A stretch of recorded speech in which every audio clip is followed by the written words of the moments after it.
Well, hello and welcome back to GRIDwrap on this bright end of January day. As I say bright, but actually I'm sitting here in the cold, in the dark.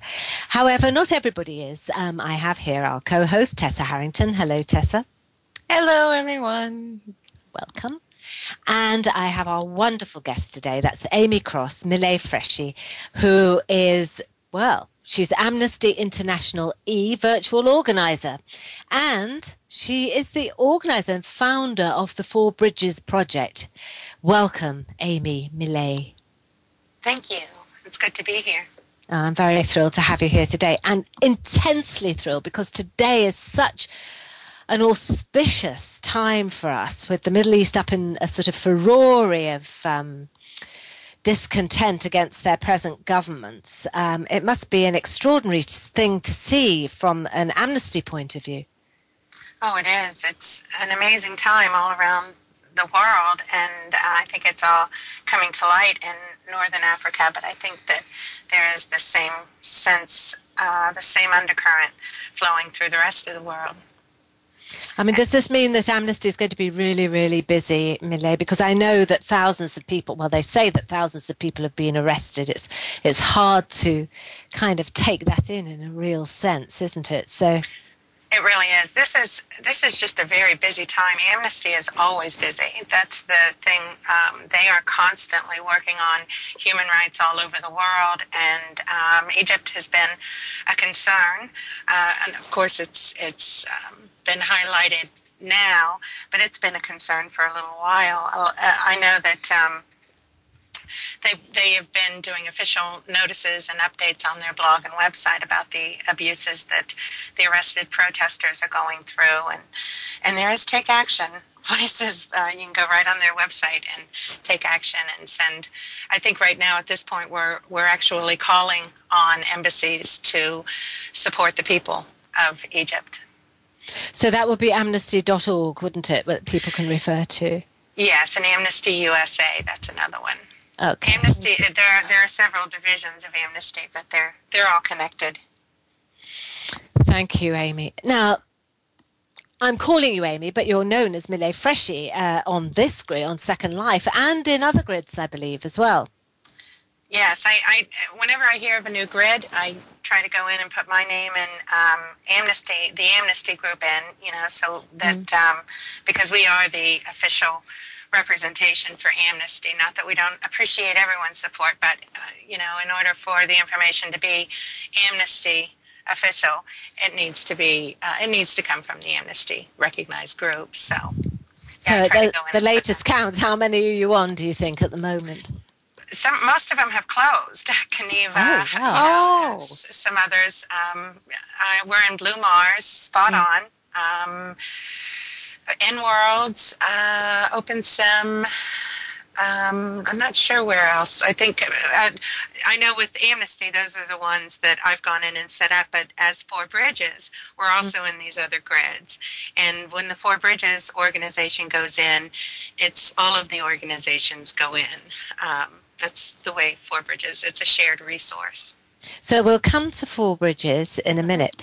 First of all, I want to know how the virtual side of Amnesty came about. I mean, I suppose it's pretty obvious, but to those that might not know, and perhaps a little bit about Amnesty itself, because actually I'm surprised that more people, there are masses and masses and masses of people who are very, very aware of Amnesty and see it as probably the biggest organization to do with human rights that they have access to, where they have a say, where they can have some power to do something with. There are other sites, of course, but and it's a natural move for Amnesty to go in that direction. But they've officially made it a sort of virtual thing as well now, haven't they? Yes, they did. Actually, Amnesty started in Second Life. I was working for a musician, and he was donating all of his tips to Amnesty. And that was really my first involvement with the group. And the more I saw with the work that they were doing and the issues that are out there. I mean, I'm embarrassed to say that until 2007, I didn't realize there were children with guns fighting each other in jungles. I didn't realize that. That's not something that gets through my media. And so we put together an event in June, and somebody approached me and said, look, I'm a group member of Amnesty in real life, and I don't think you should be doing this without their permission. Well, anything that I put in, I was a risk manager in my before life, and anything that I put up relative to Amnesty is directly from their website or one of their images or whatever. But I felt like we really needed to start working to get them in officially.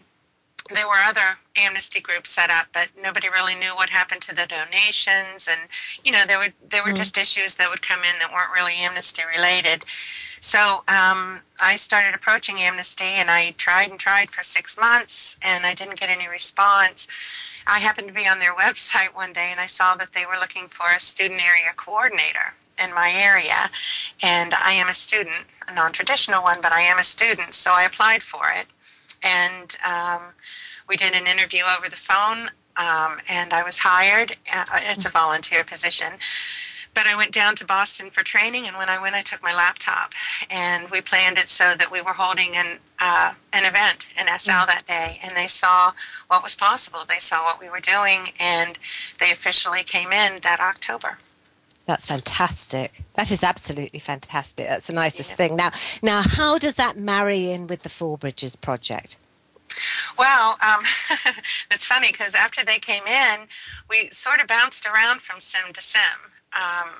We really, with Amnesty, I really wanted to be creative in bringing their message and their mission out because, number one, we're in a place where we can do that, and you can immerse people in a situation much more coherently here than you can through text or through a magazine ad or even through a commercial, because those are things that we don't interact with. They sort of bombard us.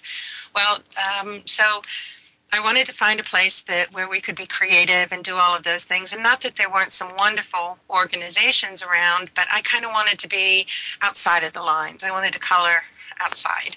And I wanted it to be creative and that sort of thing. So I ended up buying a sim through an educational organization nonprofit. I was the education director for an organization in real life. And we decided to look at it as a social justice sort of education exhibit for this organization. So we set up the sim and we invited other organizations to join us, and Second Pride joined, and the Imagine Network joined, Peace Train, and Vets for Peace has come in. Now we have 13 organizations, and basically what we do is I've never set a tier, I've never set a prim limit, I've never set a parcel size.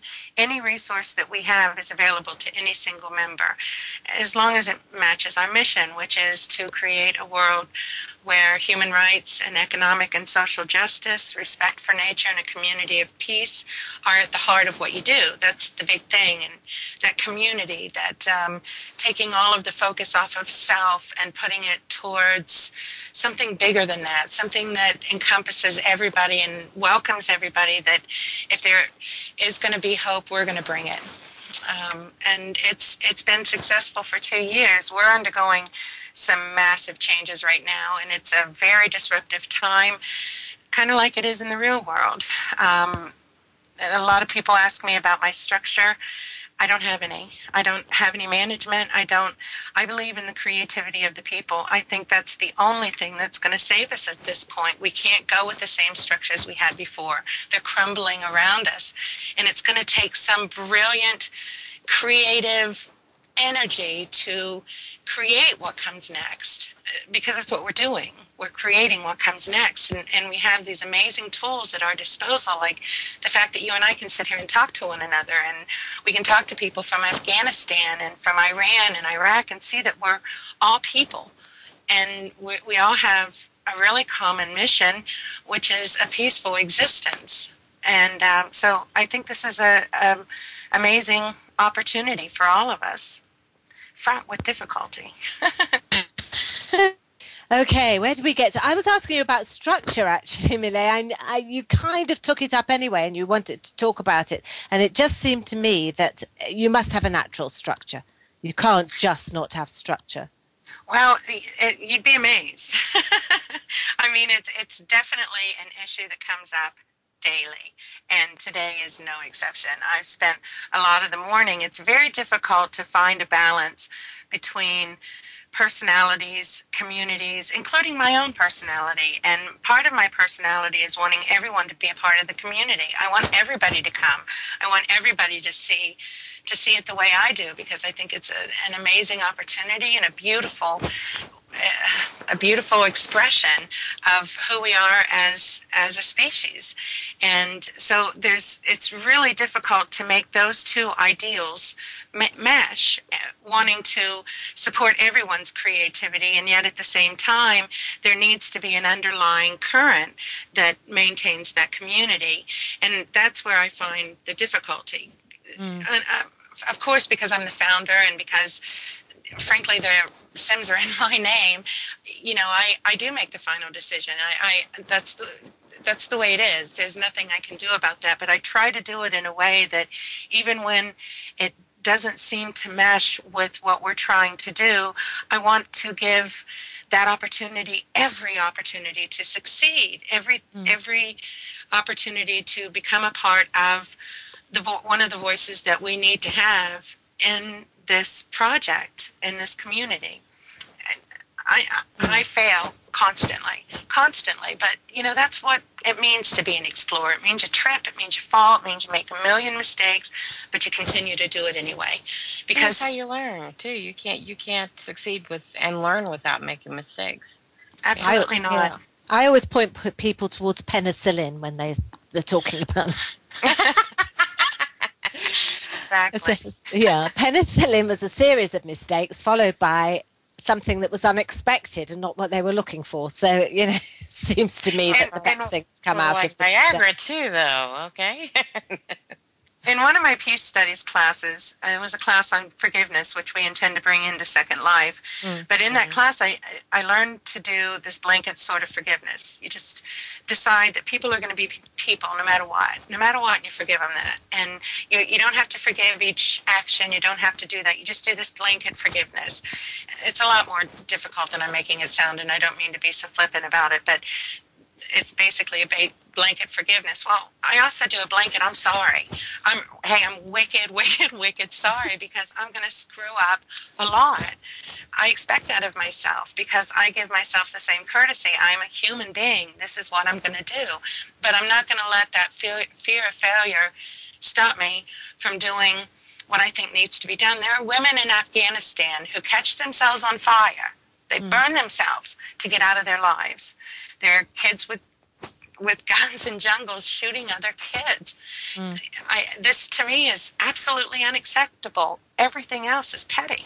Everything else to me is not a part of what we're doing here. Maybe in some other reality or some other concept of it, it is appropriate to think about things like the structure of it and how we're going to do it. The fact is we need to be doing it. And that's, if I make a million mistakes while I'm doing it, then I can live with that. So basically, it's the end result that matters. Whatever's going on, it's the end result. And you can get to that quicker being the way that you are. I mean, that's what it sounds like to me. And I may be proved wrong tomorrow. There may be a better way, and I'm going to embrace it if there is. I'm not afraid to say that this absolutely did not work. But it's worked so far, and we have raised a lot of awareness, and there are a lot of people who are walking around informed because of something that touched them in Four Bridges. Not just my work, because my work is the least of it. These event planners, the ones who do all of the Solana, all of these people who put all that effort into raising their voices, those are important. Trill has worked tirelessly on creating a build that reflects where we are now with our structures coming down. And the point is, what are we going to do? How are we going to add hope to that? How are we going to work together as a community, not as this person working for this idea and this one working towards this idea, but work together to find where that light is and how to bring that out. We have to do that as a community, not separate. Well, that brings me to Tessa, really, because you've gone into Spot on 3D, haven't you, Millay? I'm going to say, from Tessa, from your point of view, what is it like having a group of different organisations like the Four Bridges Project in? Well, unfortunately, Fort Bridges has come in, and we wanted really a lot to work with them, and I hope they do come back. But right now, the island's going to be used for remembering our friends. Mike's Bemis, Barlow. Yeah. Oh, I'm going to say Burley. it wrong, you know. Thank you. I don't know why I always say his name wrong. Mike, I'm sorry, because I know his real name better than I do his SL name anyway. But he's going to do an extension of remembering our friends on our island.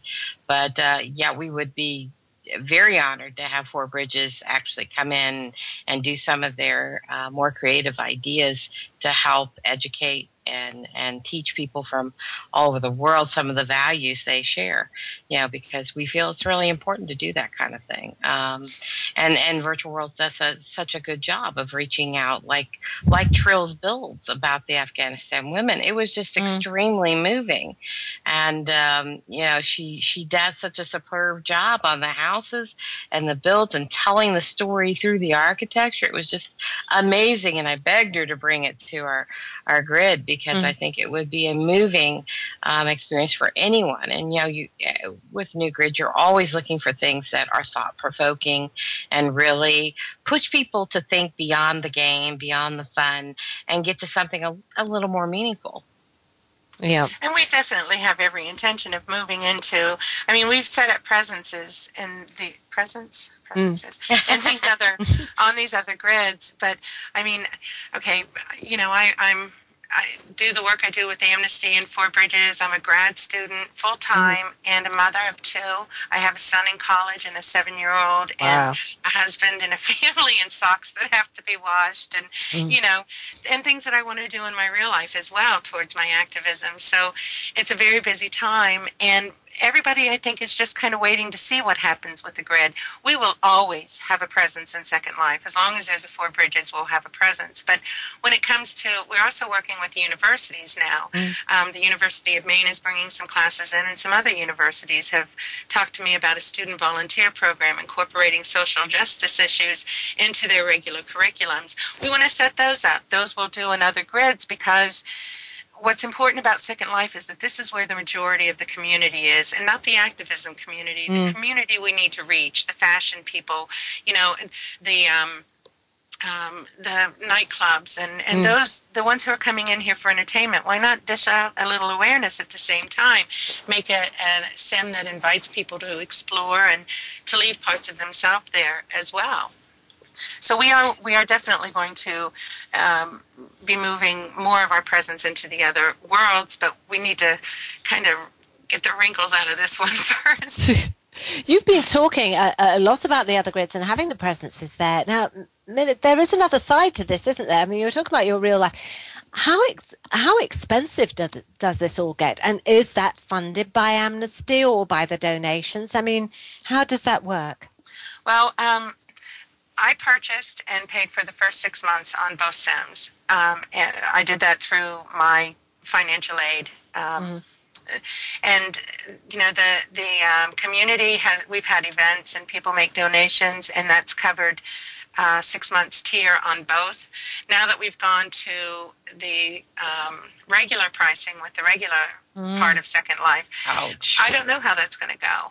I really don't. I'm very hopeful about it. I think that people are very generous, and if they like what we do, then they donate and help defray the costs. And I'm certainly continuing to put my own money into it because I believe in what we're doing. I believe that there is a real mission here, and it's not about tier.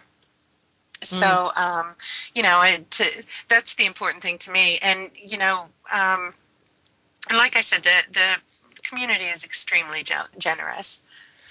Well, does that mean that, really that all these grids, all those companies, all those development companies, and should they be sponsoring organizations such as Amnesty?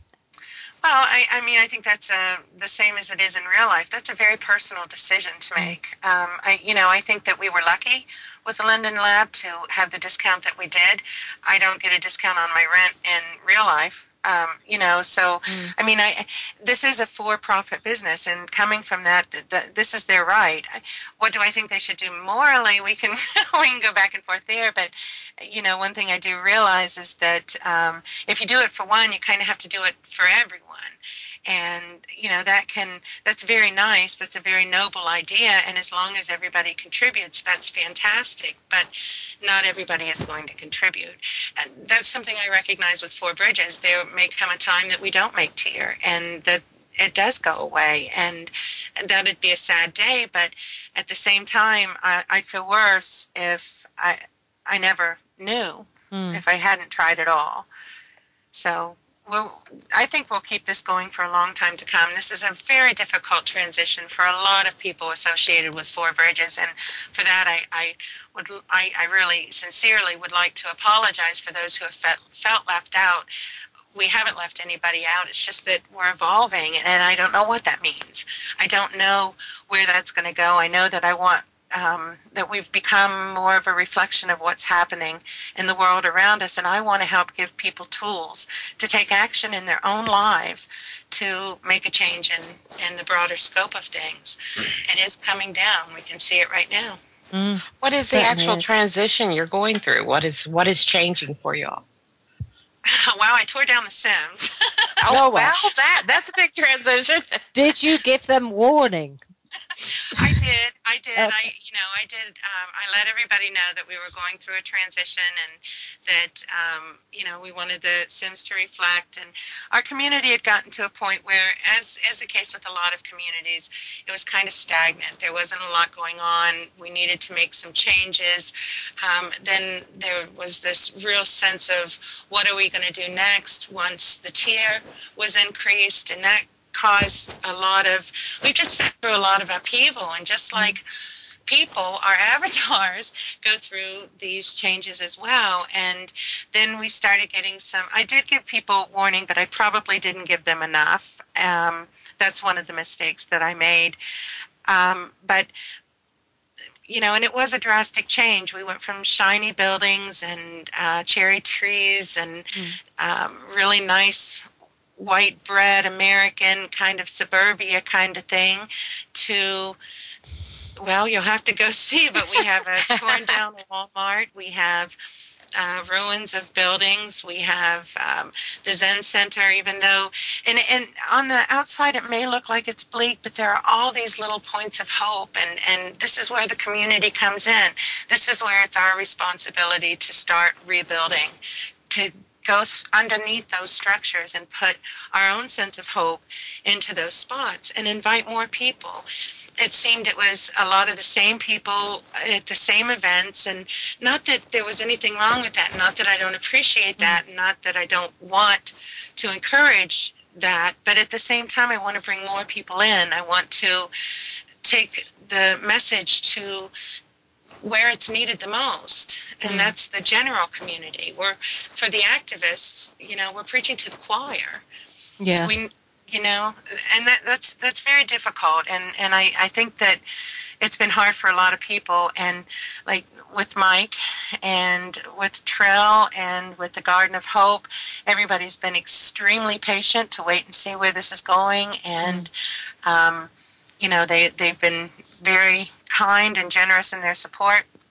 And I think it's going to be worth it. I think it's going to be an incredible build. I already think it's an incredible build. I love it, and I love that it's a reflection. Well, it sounds fantastic. So where can people see this? Oh, yes. Slur would have been a good idea, wouldn't it? Well, we can always put the slur on the edit, and we can always use some footage. So, but where can they see it? You just say it out loud.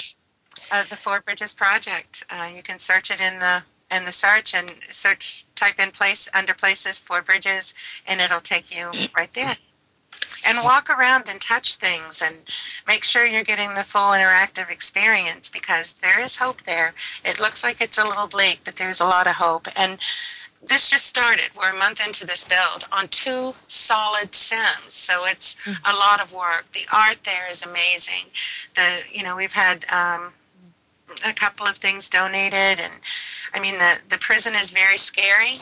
But Wow. prisons are very scary. And I think for Amnesty, that is an incredible way to immerse people in what people are really living through. These people live through this dark hole, and sometimes the only light in there, there's a general in Mexico. He was arrested because he refused to kill people anymore and languished in a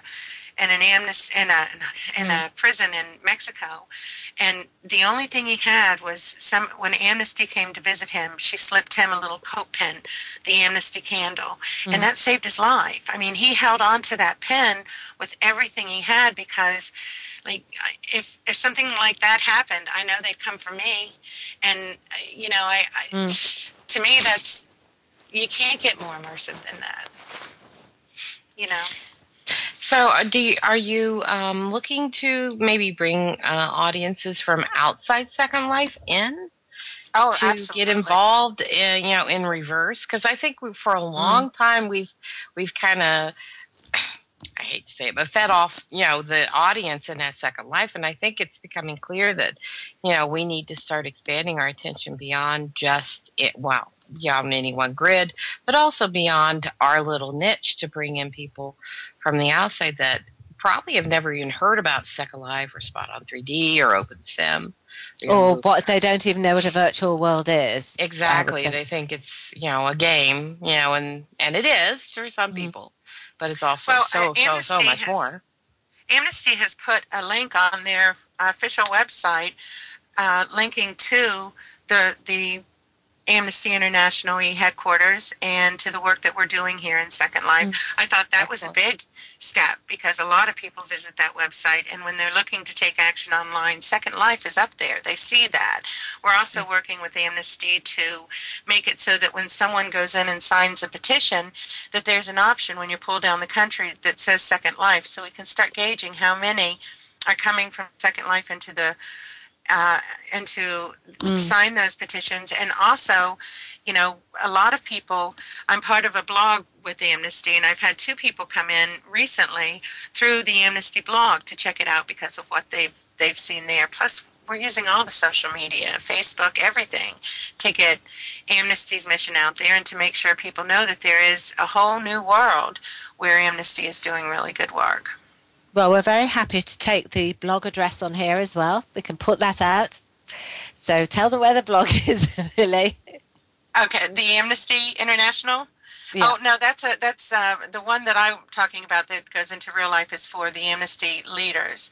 Okay. And that's where I've been promoting that. But we do have Amnesty International-E.org is our official website. And if you look at Amnesty USA's website and go to Take Action, you'll see a link there that will lead you to information about their work in Second Life. Now, you've talked about Trill putting up the Afghanistan women's installation, and I know that we did a visit and did a report on it on the news. Actually, Lisa Hermano visited it and was absolutely bowled over by it. What other things? I mean, you talked about the children with the guns, right? And these are the young children who are pressed into service in various equatorial countries in the main, it seems to me. Yeah. And what can happen with them? I mean, I know that there are organizations out there that if they can get them out of that life and get them into an education and get them into a place where they're more nurtured, that has started to happen. But tell us a bit about that. Well, I think that the healing aspect of it is extremely important, and I think that has a lot to do with the conflict resolution and that sort of thing. But I think the big thing is we have to look at the core issues. What's driving those kids? And, I mean, of course, the kids aren't going there willingly. Sometimes when they come back and they're absolutely unaccepted because of their culture, back into their communities and into their homes, that a lot of times that's their only option. And living in that world between community and war is impossible. You can't live there. You're always looking for one or the other. So I think that a lot of what needs to be done at a government level. We need to stop what's happening, stop these people who are using children, and we do that through our governments. We pressure.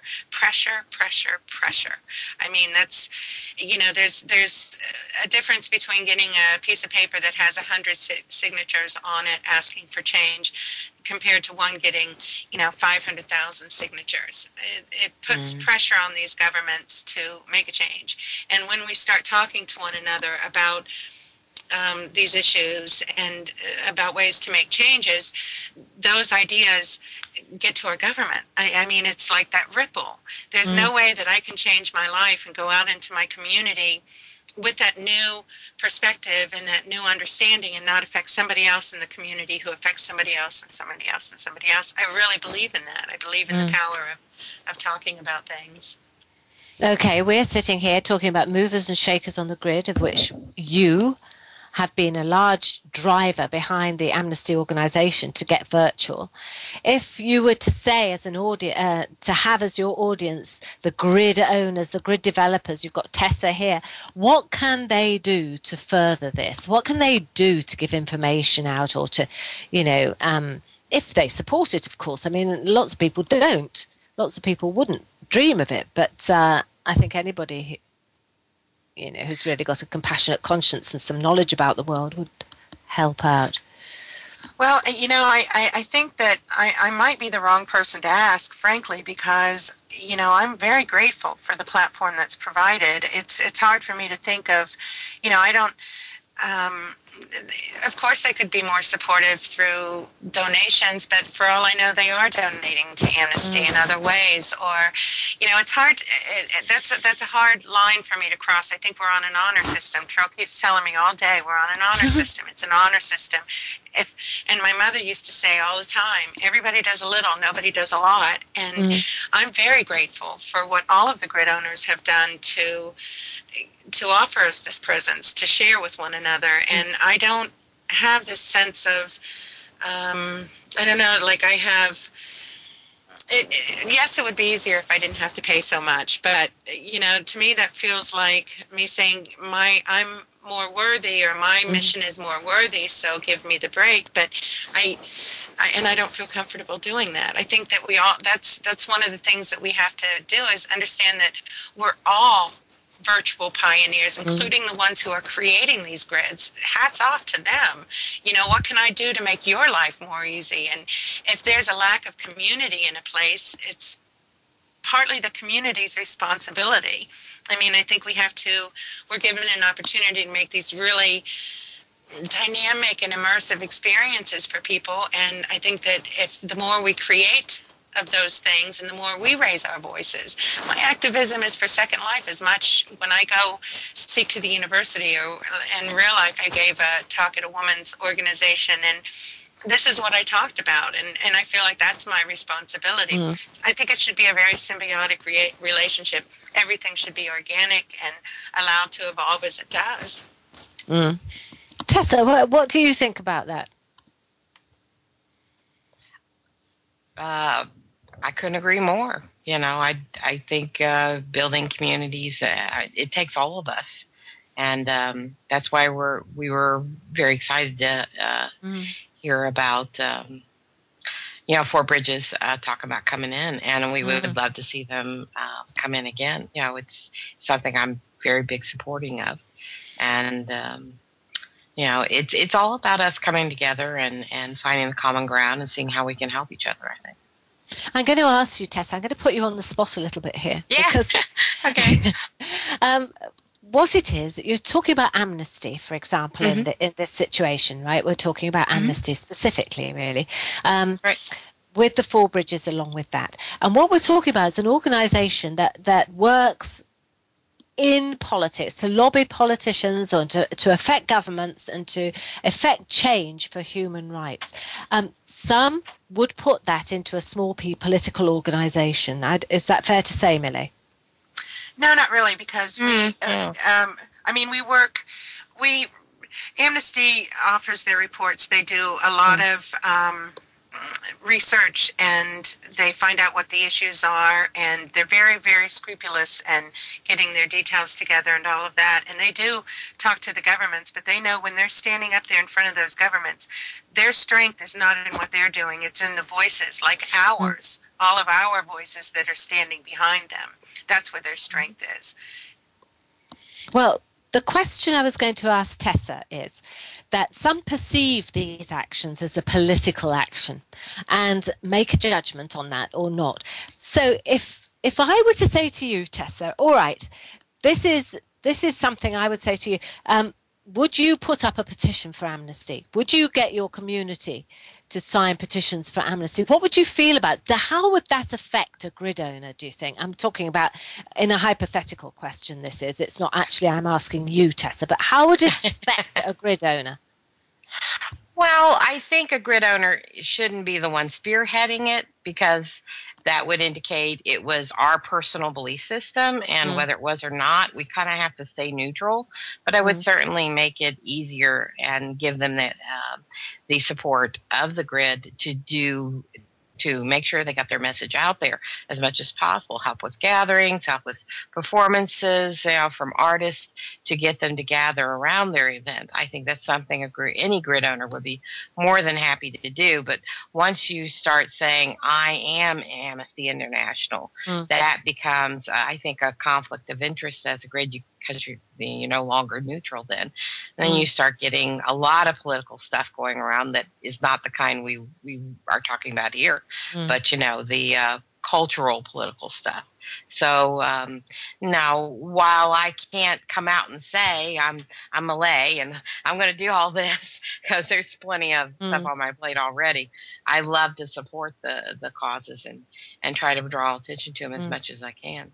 No, I'm just asking you as a kind of representative. You are our pet grid developer here. Oh, yeah. So that's why I'm throwing that question at you. Well, just like I said, doing the petition myself, pressuring, I think that would just not be cool, but would I allow them to put up things where people could say, oh, there's a petition by Amnesty International? Sure. That's not an issue, but that's different from me going around and say, would you sign a petition? Amnesty International absolutely has zero political affiliations. Zero. Absolutely. I've never thought of it as political at all. No. Well, they aren't able to, are they, given that the nature of their thing. But I know whenever I talk about Amnesty to people in Britain, for example, you will get this cross-section, you will get a certain section of society that will see activism as a political act, as opposed to, a human act, a compassion act. Yeah. Well, you got the Greenpeace, and they are really, really, really political, in the way they go about things, and pretty aggressive too. But I don't think that's the majority of your nonprofits out there. They aren't that aggressive. They're more about working with and collaborating with and communicating with even the people that they have problems with, at least trying to establish that communication. More like, Gandhi kind of thing, instead of Satyagraha. I'm going to ram you with my boat, kind of thing. They're not that confrontational, and while I understand and I will fight for the Greenpeace to do what they feel is right every day, it's just not a choice I would personally make. I would much rather sit down over a cup of coffee and say, this is the problem, what can we do to solve it as a community? Okay, so let's talk about future acts, Millay. I mean, where do you go? Actually, it was something no, I'm just going to park that for a minute. There was something you said right at the very beginning, which was that you were a non-traditional student. And also, I know that you... Please, you're old. We have a terrible thing. We call it a mature student here, but you can be a mature student here at 19. You just have to have done some work in between, however short amount of time that might be. Okay, so you're an old student. Oh, woman. And you've gone to do peace studies. Is that your major? I actually started in physics, as a matter of fact. Physics has always been where my passion was, and I kind of gave it up. I traveled around and lived my 20s and 30s in a different way, and worked in risk management, and then decided after the birth of my son, I was nearly 40 when he was born, 6 months from being 40, I decided to throw my watch out the window and go back to school. And it was because of the online, because of distance learning and how much is available online now, I was able to do that. And I got my degree. I got my bachelor's with a minor in peace studies. And it was actually partly because of Second Life and Amnesty International that I switched from physics to peace studies. I really like the idea of nonviolent conflict resolution and transformative mediation. I've always worked with teenagers. I was a youth advocate for the International Youth Advocacy Program. I believe in the power of change, and being kind to people. So, peace studies has been a perfect mix. And the more I take, the more I realize I don't know. And the more I realize I want to share. I mean, that forgiveness class it was incredible. It changed my life. It really did change my life. So, to give some of that back to the community means a lot to me. And to give it back to organizations like Amnesty and the Bill of Rights Defense Committee. Oh my goodness, with what's going on in the States right now, how many of our rights we're giving up left and right. These are issues. Sometimes voluntarily, yeah. Exactly. And it's all hidden in our media, and it's about not, taking everything at face value and doing some critical thinking. And so passing those skills on to people is, something that's really important. That's very interesting that you talk about that. I mean, Mark Montague has asked a question here. What is aggressive negotiation? Aggressive negotiations? I don't know. I mean, are you asking my personal opinion on aggression? Yeah, so he's talking, I'm looking at questions here, and there is a question here. So what is aggressive negotiations? He said war, and then there's a huge debate going on in this audience here in World amongst itself, I suspect. So I shall leave them to it. I'm not sure that was actually a question for you in the end. Okay, well, I don't have a definition for aggressive negotiations. I think that's going to be somebody's personal. What I consider aggressive, somebody else may not. Yeah, maybe it's the opposite of peaceful negotiation. I don't know. It is to be reminded to extend what you were saying about giving up our human rights within the US voluntarily. It's the same in the UK. They are eroded every day, and it's not always happening in the middle of an equatorial jungle. It can be happening in the urban jungle as well, can't it? That's why we have to, if it's happening somewhere, it could be happening anywhere. And, we may feel like we have this protection around us, but that's coming down. And that's coming down quickly. And now that we're all talking to one another too, it's bound to heat up. Think about it. We're a whole billions and billions of people that, are going to connect. And I think that scares our governments and our corporations because we may not be who we think we are. Yeah, I remember when I first came on the net. It was like, wow, the Americans were not liked, and they kept saying, "Oh, it's not you that we don't like; it's your government." And I was totally clueless, as to why.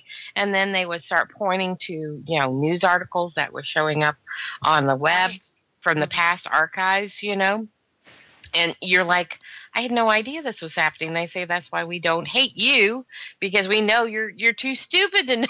Oh, nice. Well, yeah. But in a lot of times it's breaking all that wall down so that we're talking to each other. And did you see what was on the news today? Kind of thing. So there are no secrets. So I think the government's moving to try to control the internet like China. And I think that's wrong. Oh, well, and I think it's getting to a point where they're realizing that they can't. And that's a scary thing for them because that's change. And that's a big change. And, like what we saw with the student protests in Iran, that stuff gets out. And we're seeing it now in Egypt. Cut off the ISPs. We're doing Twitter. We've got other means. We're going to talk to each other. We kind of like it.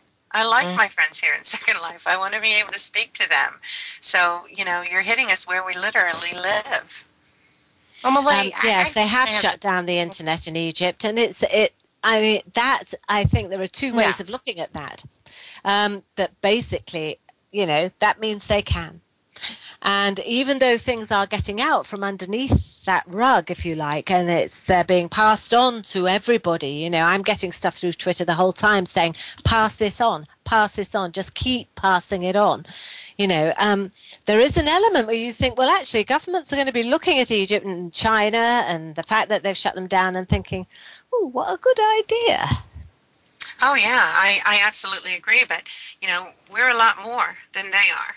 And I think the people in Tunisia and in Egypt, and, I heard there were some going on in Jordan, and in other parts of the world, they may think they can, and to a degree, they may do. Actually, but at the same time, there's a new strength rising up in these people, and they know we're watching, and they know we're seeing, and they know that, there's out of how many billion people are on the earth right now, it's like there are 2% that are running it. Well, that other 98% is pretty huge, and if you look at statistics, which I don't like doing, but there's a particular statistic that says 80% of people are followers. Well, let's take that 2% out. We got 98%. Let's say 80% of those are followers. The other ones, that's the cream. That's what's rising to the top. These are the voices that are rising. And I don't think we're going to sit down and take it anymore. I really don't. I have a lot of faith in that. Well, I've had a sense that over the last, 15 years I've been in this business, because I started in virtual worlds. I'm the grand old lady of this since 1995 in active world. I've been here since 93. Well, I was on the net before that. That's just when I got into virtual worlds. But are we having a contest as to who's older? Yeah, who's the oldest granddad of the web? Hi, Lowe's. But I've been telling my mother, because first when she first saw me online, so much, oh, it's the devil, because my mother's very religious. And, but, I think now she realizes, that, I firmly believe we're in an age of enlightenment, that there's going to be sort of like what you're going through with your Sims, mass chaos, mass disruption, mass change. And you can't go through change without a lot of upheaval. And we are, in many ways, we've got our backs against the wall. But unfortunately, human nature says we won't change unless our backs are against the wall. Right. And but with this new communication that's international, it just puts a whole new spin on it. Where 20 years ago, there might have been a handful of people with the kind of knowledge we have to actually make a decision as a group together and deciding, shifting their focus from one place to another. People working from home. This is a whole new thing, and there's so many people doing it now. So many people companies are embracing it too, which is really wonderful. And this is because they can't afford to, look, if they can cut their physical footprint by even 20%, that's helping them tremendously with their bottom line. If they don't have to fire that person they desperately need or lay them off because they can cut their pay by 10% and they never feel it because they're working from home. This is what makes more sense. And I think it's time for the corporations and the education to rethink how they do what they do, because it doesn't make any sense to continue on with the same way, business as usual, of how we've done things for the last, 100 years. It's time for change. We are going to, unfortunately, have to wrap it up. And I say unfortunately because I could talk about this for a long, long time, and I don't think we've even scraped the surface of this, have we, Amy? Mm-hmm. No, absolutely not. There's so much. There's just so much and so many intricacies that it would take Oh, a whole lot of these. Well, we might have to think about doing a whole lot of these. Yes, Well, I'd love to have let you me come let me check put it out there. I'd like to put out there, if you get to a bind with Amnesty International, Spot on 3D will be there for you. Well, If you I so decide. appreciate that. And we will be coming back. Don't think you're Oh, through with good. us yet. I really need to bring the community back together, and Right. we need to regroup as a community and bring more people in. So, yeah, but then after that, it's the world. Plus, school started. I mean, I feel like such a high school student, but school started. I have homework and papers to write. Yeah, and you still have kids to raise, right? So Yes, I do. One of them just started college with me. He's actually at the same college I am, and then I have a beautiful 7-year-old. I have great kids. Oh, wow. Yeah. I got a 16-year-old who's just decided he shouldn't have to ever do homework again. Okay, well, I have a cat. So, at the end of this, Lucky you. That's far easier. We've come A little to the bit of part- nibble, catnip, and scratch the ears, and you're done. Thank you so much for having me here. I really appreciate Ah, this well, we're not opportunity. finished with you yet, Millay, I'm afraid. Not quite. But what happens is at this part of the program, we basically say what's on our mind. It could be good, it could be bad, it could be nothing at all to do with anything we've talked about today, and what our hopes are for the future. So I'm going to ask Tessa to kick off and then just give you an example, Millay, and then I'll come to you. Just like, okay. Oh. Okay, that's my comment, because I'm suffering from severe lack of sleep. And I'm thankful to a lot of people for that. And I just want to put a holler out there. Thank you, Jessica and the Phoenix team, because even though I'm getting very little sleep, it's really because their announcement that they've partnered with us. And we've had 100 new users a day for the last week. It's been awesome. Very tiring, but incredible. And this goes to show the solidarity of our community. And I am just so honored and just overwhelmed by the generosity of the people that are coming to our grid. And thank you, everyone. It's just been a wild ride this last week, and just a wonderful experience. Well, it's lovely to hear, Tessa. Thank you. So, Millay. Yes. What's on your mind for now? What's on my mind? Yeah. Could be Well, I was very nervous about coming, and I'm not Everybody at all nervous says that. Why anymore. are they always so nervous?